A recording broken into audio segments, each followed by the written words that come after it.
আসসালামু আলাইকুম। অনলাইন শ্রেণী কার্যক্রমের ধারাবাহিকতায় দাখিল নবম দশম শ্রেণীর বাংলা সাহিত্য বিষয়ের ক্লাস উপস্থাপন করছি।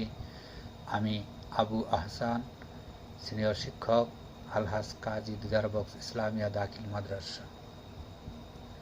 বাংলা সাহিত্যের ক্লাসে সুপ্রিয় শিক্ষার্থীদের স্বাগতম। সুপ্রিয় শিক্ষার্থীবৃন্দ, আশা করি মহান আল্লাহর অশেষ কৃপায় তোমরা সুস্থ আছো, ভালো আছো। নবম শ্রেণীর বাংলা প্রথম পত্রের কবিতা অংশ থেকে আজকে ক্লাস উপস্থাপন করব। সুপ্রিয় শিক্ষার্থীবৃন্দ, তোমরা তোমাদের বাংলা সাহিত্য বই এবং খাতা কলম সাথে নিয়ে এই ক্লাস দেখবে। সুপ্রিয় শিক্ষার্থীবৃন্দ, প্রথমে এখন আমরা আমাদের মূল পাঠের দিকে মনোনিবেশ করি। তোমরা তোমাদের পাঠ্য বই সাথে রাখো এবং এখন কিছু ছবি দেখাবো। সেই ছবি দেখে তোমরা অনুমান বা ধারণা করার চেষ্টা করো ছবিগুলো কিসের, এ দ্বারা কী বোঝানো হয়েছে। সুপ্রিয় শিক্ষার্থীবৃন্দ, এখানে 4টি ছবি দেখতে পাচ্ছ। এই 4টি ছবি দেখে হয়তোবা তোমরা এখনো চিনে ফেলেছ এই ছবিগুলি কিসের। এই ছবিগুলি দ্বারা গ্রাম বাংলার চিত্র ফুটে উঠেছে। এ জায়গার ছবি আছে শিমুল ফুল, তাও গ্রামের দিকে থেকে কৃষক ধান মাড়াই করছে, সাইকেল চালিয়ে গ্রামের রাস্তা দিয়ে যাচ্ছে, ছাগল চড়াচ্ছে ছোট ছোট শিশু। তাহলে এই ছবিগুলি দেখে আমরা অনুমান করতে পেরেছি বা ধারণা করতে পেরেছ তোমরা যে এই ছবিগুলো হচ্ছে গ্রাম বাংলার বা গ্রামের ছবি, গ্রামের পরিস্থিতি। সুপ্রিয় শিক্ষার্থীবৃন্দ, তাহলে এখন তোমাদের এই পাঠ্য বইয়ে গ্রাম বাংলার সৌন্দর্য, গ্রাম বাংলার যে গ্রামের যে প্রাকৃতিক সৌন্দর্য, তার উপর ভিত্তি করে একটি কবিতা আছে। সেই কবিতাটি কি হয়তোবা তোমরা তা অনুমানও করতে পেরেছ। তাহলে আমরা এখন দেখি সেই কবিতাটি কি। দেখো, সেই কবিতাটি হলো যাব আমি তোমার দেশে। গ্রাম বাংলার গ্রামের ছবি, রাস্তা আছে যাওয়ার জন্য। এখন যাব আমি তোমার দেশে কবিতাটি কে লিখেছে হয়তোবা তাও তোমরা ততক্ষণে অনুমান করতে পেরেছো বা বলে দিতে পেরেছো। তাহলে দেখি কবিতাটি কে লিখেছে। জসিমউদ্দিন। যাব আমি তোমার দেশে কবিতাটি লিখেছেন জসিমউদ্দিন। এটা হলো জসিমউদ্দিন, ইনি হলেন জসিমউদ্দিন, ওনার জসিমউদ্দিনের ছবি। সুপ্রিয় শিক্ষার্থীবৃন্দ, তাহলে আমাদের আজকের পাঠ যাব আমি তোমার দেশে লিখেছেন জসিমউদ্দিন। সুপ্রিয় শিক্ষার্থীবৃন্দ, তাহলে আমরা আমাদের পরবর্তী ক্লাসের দিকে যাই। আজকের পাঠ হলো কি, যাব আমি তোমার দেশে লিখেছেন জসিমউদ্দিন। এই জসিমউদ্দিনের পরিচয়টা এখন আমরা জানব। তোমরা তোমাদের পাঠ্য বইয়ে কবি পরিচিতি যে অংশটুকু আছে সেই অংশটুকু ভালো করে পড়বে। আমি এখানে কবি পরিচিতির একটি ছক উপস্থাপন করব। সেই ছকটিও তোমরা ভালো করে দেখবে। অতিরিক্ত তথ্য থাকলে সেটা এখান থেকে পড়ে মনে রাখার চেষ্টা করবে। তাহলে আমরা কবি পরিচিতির ছকটা দেখে নিই। জন্ম পরিচয়। কবির জন্ম তারিখ 1 জানুয়ারি 1903 খ্রিস্টাব্দ। জন্মস্থান ফরিদপুর জেলার তাম্বুলখানা গ্রামে। তাম্বুলখানা একটা গ্রামের নাম। কবির পিতার নাম আনসার উদ্দিন মোল্লা, মাতার নাম আমিনা খাতুন। কবির শিক্ষা জীবন। মাধ্যমিক শিক্ষায় অর্থাৎ এসএসসি তৎকালীন প্রবেশিকা ফরিদপুর জেলা স্কুল 1921 খ্রিস্টাব্দ। উচ্চ মাধ্যমিক অর্থাৎ এইচএসসি তৎকালীন আইএ, সেটা রাজেন্দ্র কলেজ ফরিদপুর 1924 খ্রিস্টাব্দে। উচ্চতর শিক্ষা বিএ রাজেন্দ্র কলেজ ফরিদপুর 1929 খ্রিস্টাব্দ। এছাড়া এমএ অর্থাৎ বাংলা ভাষা ও সাহিত্যে তিনি এমএ ডিগ্রি অর্জন করেন কলকাতা বিশ্ববিদ্যালয় থেকে 1931 খ্রিস্টাব্দে। সুপ্রিয় শিক্ষার্থীবৃন্দ, কবির শিক্ষা জীবনটা আমরা মোটামুটি জেনে গেলাম। একটু ভালো করে মনে রাখার চেষ্টা করবে। এখন দেখবো তার পেশা বা কর্মজীবন। 1931 খ্রিস্টাব্দে থেকে 1937 খ্রিস্টাব্দ পর্যন্ত কলকাতা বিশ্ববিদ্যালয়ে কবি কর্মরত ছিলেন।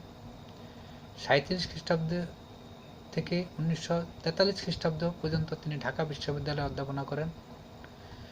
1944 খ্রিস্টাব্দে তৎকালীন প্রাদেশিক সরকারের প্রচার বিভাগে নিযুক্ত হন কবি।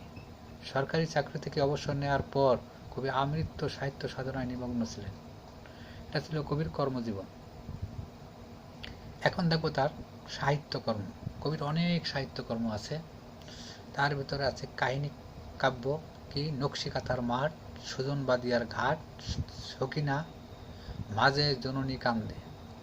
খণ্ডকাব্য ভিতরে আছে রাখালি, বালুচর, ধানক্ষেত, রূপবতী, মাটির কান্না ইত্যাদি।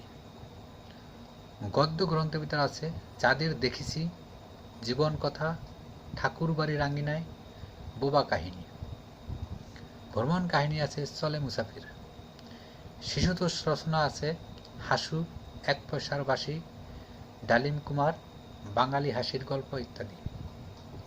নাটক আছে পদ্মার পার, বেদের মেয়ে, মধুমালা, বাঁশের বাসি, পল্লীবধূ ইত্যাদি। এই গুণী কবি পুরস্কার এবং সম্মাননাও পেয়েছেন। 1976 সালে 76 খ্রিস্টাব্দে 21 পদক পান। এছাড়া বিশ্ব ভারতীয় বিশ্ববিদ্যালয় কবিকে সম্মানসূচক লিট ডিগ্রি প্রদান করেন। এই গুণী কবি জীবনাবসান ঘটে 14 মার্চ 1976 খ্রিস্টাব্দে। সুপ্রিয় শিক্ষার্থীবৃন্দ, এতক্ষণ আমরা কবির পরিচয় সম্পর্কে জানলাম। তোমরা তোমাদের পাঠ্য বইয়ের কবি পরিচিতি এবং এই কবি পরিচিতির এই অংশটুকু ভালো করে পড়বে, তাহলে তোমরা কবি পরিচয় সম্পর্কে জানতে পারবে। এই কবি পরিচয় অংশ থেকেও নৈর্ব্যক্তিক প্রশ্ন থাকে। সুপ্রিয় শিক্ষার্থীবৃন্দ, এখন আমরা যাব আমি তোমার দেশ কবিতার প্রথম যে 12 লাইন, সেই 12 লাইনের প্রতি লাইনের সাথে সম্পর্কিত কিছু ছবি দেখব এবং ওই লাইনের সংক্ষিপ্ত ব্যাখ্যা বিশ্লেষণ করার চেষ্টা করব আমি। সুপ্রিয় শিক্ষার্থীবৃন্দ, তাহলে প্রথমে দেখি আমরা এ জায়গায় বলছে কবি পল্লী দুলাল, ভাই গো আমার যাব আমি তোমার দেশে। কবি পল্লী গ্রামের যে আদরের সন্তান, পল্লী মায়ের যে আদরের সন্তান, তাকে ভাই সম্বোধন করে বলেছেন তার দেশে যাবে সে। গ্রামে যাওয়ার প্রতি কবির আকাঙ্ক্ষা বা আগ্রহ বা আবেগ, সেই কথাই কবি এখানে ব্যক্ত করেছেন। আকাশ যাহার বনের শীষে, দিক হারা মাঠ চরণ ঘেঁষে। অর্থাৎ সেই গ্রামের বর্ণনা কবি এইভাবে দিচ্ছেন, সেই গ্রামের আকাশ বনের শীষে এবং তার মাঠ দিক হারা, মাঠের কোনো দিক নাই, অনেক বিশাল বড় প্রান্তর, বড় মাঠ, যার চরণ বা পা ঘেঁষে আকাশ প্রসারিত হয়েছে। কবি সেই অনুভূতি বা সেই কথাই এখানে এভাবে ব্যক্ত করেছেন। আকাশ যাহার, অর্থাৎ ওই গ্রামের, যেই গ্রামে পল্লী দুলাল থাকেন, সেই গ্রামে কবি যাবেন, সেই গ্রামের বর্ণনা কবি এভাবে দিয়েছেন।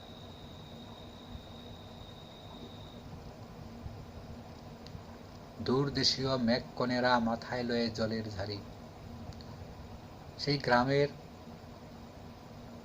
যে বিশাল আকাশ, সে আকাশে মেঘের কথা, মেঘেদের মেয়ে বা কনেদের সাথে তুলনা করে কবি বলেছেন তাদের মাথায় জলের ঝাড়ি থাকে।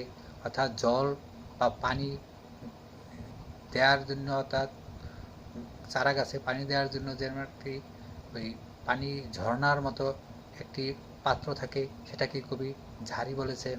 আকাশের যে মেঘ থেকে যে বৃষ্টি পড়ে, সেই বৃষ্টি ওইভাবে ঝাড়ি বেয়ে পড়ে। অর্থাৎ এই জন্য কবি বলেছেন, সেই গ্রামের বর্ণনাটা এভাবে দিয়েছেন, তার সেই যে গ্রামে যাবে সেই গ্রামে মেঘের বৃষ্টির বা মেঘের যে পানি, সেই পানিটা ওইভাবে মেঘ কনেরা মাথায় নিয়ে যাবে। সুপ্রিয় শিক্ষার্থীবৃন্দ, তাহলে এই অংশটুকুর ব্যাখ্যা তোমরা বুঝতে পেরেছ। এই ছবির সাথে এই অংশের মোটামুটি একটি মিল আছে। সুপ্রিয় শিক্ষার্থীবৃন্দ, এখন দেখো, দাঁড়ায় যাহার কুলটি ঘেঁষে বিজলিপের আচল নারী, অর্থাৎ সেই মেঘ এমনভাবে দাঁড়ায় যাতে তার কুল ঘেঁষে, অর্থাৎ ওই গ্রামের যে ওই বিশাল মাঠ, সেই মাঠের কুল ঘেঁষে,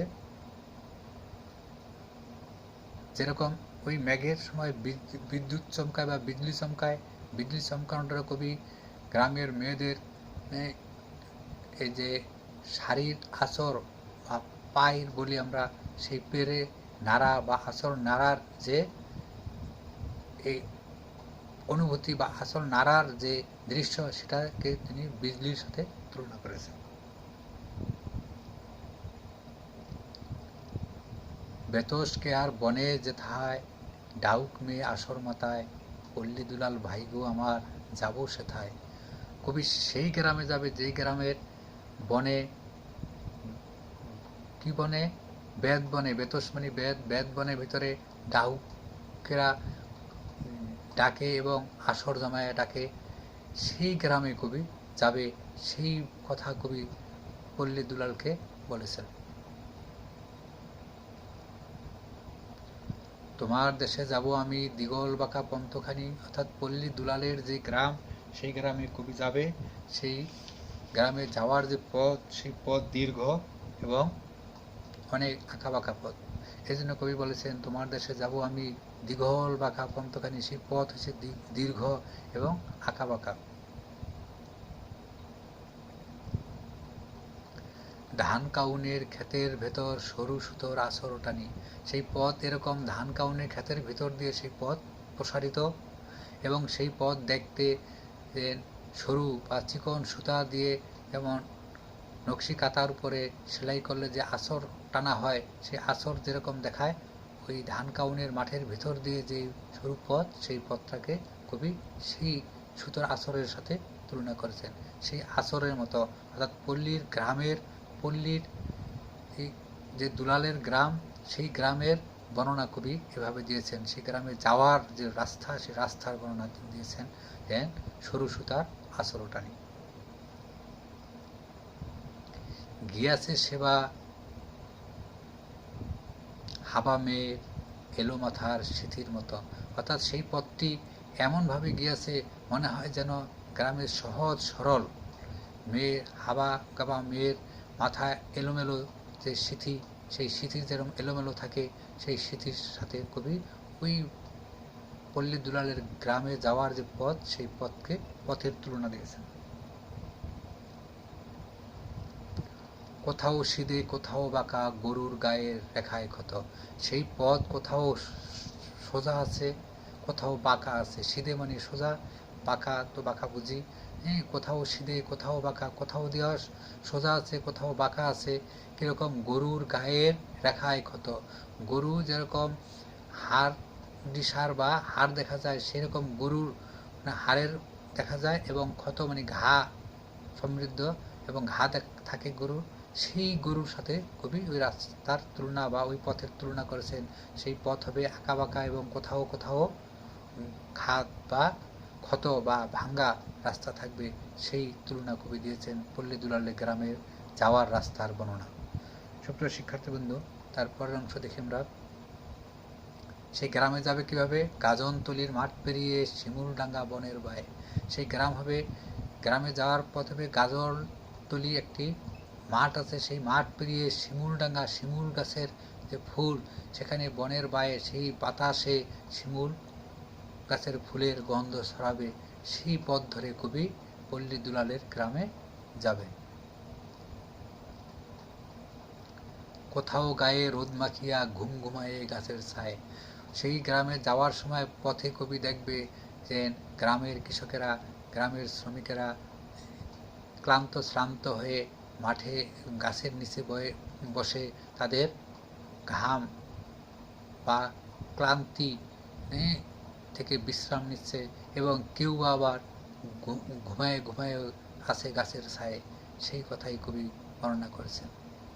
সুপ্রিয় শিক্ষার্থীবৃন্দ, আমরা এই কবিতার 12 লাইনের সাথে সামঞ্জস্যপূর্ণ বা মিলে এমন কিছু ছবি দেখলাম এবং তার সংক্ষিপ্ত আলোচনা করলাম। সুপ্রিয় শিক্ষার্থীবৃন্দ, এখন আমরা এই 12 লাইনের যে মূল ভাব, সেই মূল ভাবটা সংক্ষেপে বলার চেষ্টা করব। সুপ্রিয় শিক্ষার্থীবৃন্দ, তোমরা তোমাদের পাঠ্য বইয়ের যে পাঠ পরিস্থিতি অংশ আছে সেই অংশটা ভালো করে পড়বে এবং এই কবিতার প্রতিটি লাইন ভালো করে পড়ে বোঝার চেষ্টা করবে। ভালোভাবে না বুঝতে পারলে সৃজনশীলের উত্তর করা কঠিন হয়ে যাবে। তাই এখন আমরা এই সংক্ষেপে এই 12 লাইন কবিতার যে 12 লাইন এখন আলোচনা করলাম, সেই 12 লাইনের মূল ভাব বা পাঠের অংশ, পাঠ পরিস্থিতি, সেটা আমরা বলার চেষ্টা করি। পল্লীর দুলালের গ্রাম, এটা পল্লী গ্রাম। প্রকৃতির সৌন্দর্যে কবি বিমুখ হয়ে প্রকৃতির সৌন্দর্যকে কবি এমনভাবে ফুটিয়ে তুলেছেন, সেই পল্লী দুলালে গ্রামে যাওয়ার রাস্তা হবে সরু, আঁকাবাঁকা, উঁচু নিচু। সেই পথ যাবে ধান কাউনের মাঠের ভেতর দিয়ে। সেই গ্রামে আকাশ, গ্রামের রাস্তার উপরে বসেছে। কবি সেই অনুভূতি, সেই ব্যক্তই এখানে ব্যক্ত করেছেন।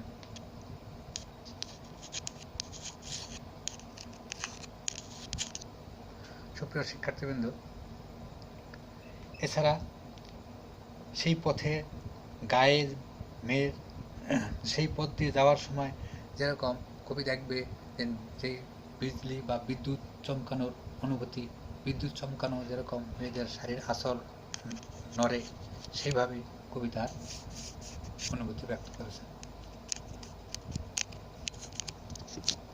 সুপ্রিয় শিক্ষার্থীবৃন্দ, এছাড়া বেতস্কেয়ার বনের ভিতর দিয়ে যে যাওয়ার সময় কবি দেখবে যে সেই গ্রামের বেতের বা বেত বনের ভিতরে ডাহুকরা ডাকছে, এবং রাস্তা যাওয়ার সময় কবি এও দেখবে যে গ্রামের শ্রমিকরা যে তাদের ক্লান্ত শ্রান্ত দেহ নিয়ে গাছের ছায়ায় বিশ্রাম নিচ্ছে। সুপ্রিয় শিক্ষার্থীবৃন্দ, এতক্ষণে আমরা সংক্ষিপ্তভাবে এই পাঠ পরিস্থিতি বা এই কবিতা অংশের মূল ভাবটা বোঝানোর চেষ্টা করলাম। তোমরা এই ছবির সাথে সম্পর্কিত এইগুলি আর একটু ভালো করে বোঝার চেষ্টা করবে এবং তোমাদের পাঠ্য বইয়ে যে পাঠ পরিস্থিতি অংশ আছে সেই অংশটা ভালো করে পড়বে। তাহলে তোমরা আরও বেশি ভালো করতে পারবে। সুপ্রিয় শিক্ষার্থীবৃন্দ, তোমরা কবিতা পড়বে, পাশাপাশি পাঠ পরিস্থিতি, কবি পরিস্থিতি এগুলি পড়ে সংক্ষিপ্ত প্রশ্ন খাতায় লিখবে এবং সম্ভাব্য উত্তর লিখবে। তাহলে তোমরা সৃজনশীল এবং নৈবেত্তিক প্রশ্নের উত্তর সহজে করতে পারবে।